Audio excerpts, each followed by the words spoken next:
ایک دفعہ کا ذکر ہے کہ ایک شخص جنگل سے روزانہ لکڑیاں کاٹتا تھا۔ ایک دن جب وہ معمول کے مطابق لکڑیاں کاٹ رہا تھا تو اس نے دیکھا کہ ایک شیر اور ایک ریچھ آپس میں لڑ رہے ہیں۔ وہ شخص دور کھڑے ہو کر یہ لڑائی دیکھ رہا تھا۔ کبھی شیر ریچھ پر بھاری ہوتا تو کبھی ریچھ شیر پر بھاری ہوتا۔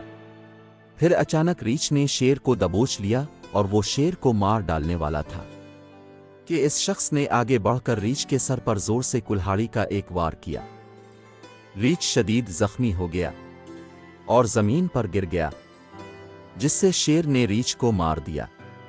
جب ریچھ مر گیا تو شیر نے اس شخص کا شکریہ ادا کیا اور کہا تمہاری وجہ سے میں زندہ بچ گیا، ورنہ وہ ریچھ آج مجھے مار ڈالتا اور میں زندگی بھر تمہارا احسان مند رہوں گا۔ آج سے تم میرے سب سے اچھے دوست ہو۔ اب سے اس جنگل میں تمہیں کوئی بھی جانور نقصان نہیں پہنچائے گا۔ تم بے فکر ہو کر لکڑیاں کاٹو۔ اس طرح شیر اور اس آدمی کی دوستی بہت مضبوط ہو گئی۔ وقت گزرتا گیا۔ شیر نے محسوس کیا کہ اس کا دوست کافی دن سے جنگل میں لکڑیاں کاٹنے نہیں آ رہا ہے۔ معلومات کرنے پر شیر کو پتہ چلا کہ وہ شخص بہت بیمار ہے، لہذا شیر اس کی عیادت کرنے اس کے گھر گیا۔ اس کے گھر میں اور بھی لوگ اس شخص کی طبیعت کا پوچھنے کے لیے آئے تھے۔ شیر اپنے دوست کے قریب جا کر بیٹھ گیا۔ تھوڑی دیر بعد اس شخص نے شیر سے کہا دوست اب کے منہ سے خون کی بدبو آ رہی ہے، ذرا دور بیٹھو۔ شیر کو بہت شرمندگی محسوس ہوئی، وہ ذرا دور جا کر بیٹھ گیا اور پھر وہ اس شخص کے گھر سے نکل گیا۔ چند دن بعد جب وہ شخص صحت مند ہے کر واپس لکڑیاں کاٹنے جنگل گیا تو شیر سے اس کی ملاقات ہوئی۔ شیر نے اس کی طبیعت کا پوچھا۔ اس شخص نے کہا میں بالکل ٹھیک ہوں۔ پھر شیر نے اس سے کہا میرے دوست اپنے کلہاڑی سے میرے جسم پر ایک زور کا وار کرو۔ وہ شخص حیران ہو گیا اور کہا تم میرے دوست ہو، میں تامہین کیسے مار سکتا ہوں؟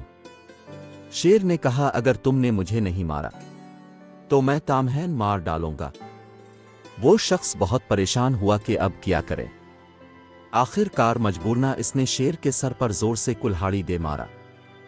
کلہاڑی کے وار سے شیر کے سر پر ایک گہرا زخم آیا اور خون بھی بہنے لگا۔ شیر زخمی حالت میں وہاں سے چلا گیا۔ پھر کچھ مہینوں تک اس شخص نے شیر کو نہیں دیکھا۔ جب مزید کچھ دن گزرے تو ایک دن اچانک شیر اس شخص کے پاس آیا اور کہا دوست میرے سر پر دیکھو وہ زخم ہے یا نہیں۔ اس شخص نے جب غور سے دیکھا تو وہ زخم ٹھیک ہو چکا تھا۔ اس شخص نے کہا کہ زخم نہیں ہے۔ شیر نے اس سے کہا اپنے کلہاڑی کا جو زخم دیا تھا تو بالکل ٹھیک ہو چکا ہے، لیکن اس دن جب میں آپ کا پوچھنے آیا تھا تم نے کہا مجھ سے دور بیٹھو۔ وہ زخم میرے دل میں لگا۔ وہ زخم آج تک ٹھیک نہیں ہوا، شاید کبھی بھی ٹھیک نہیں ہو۔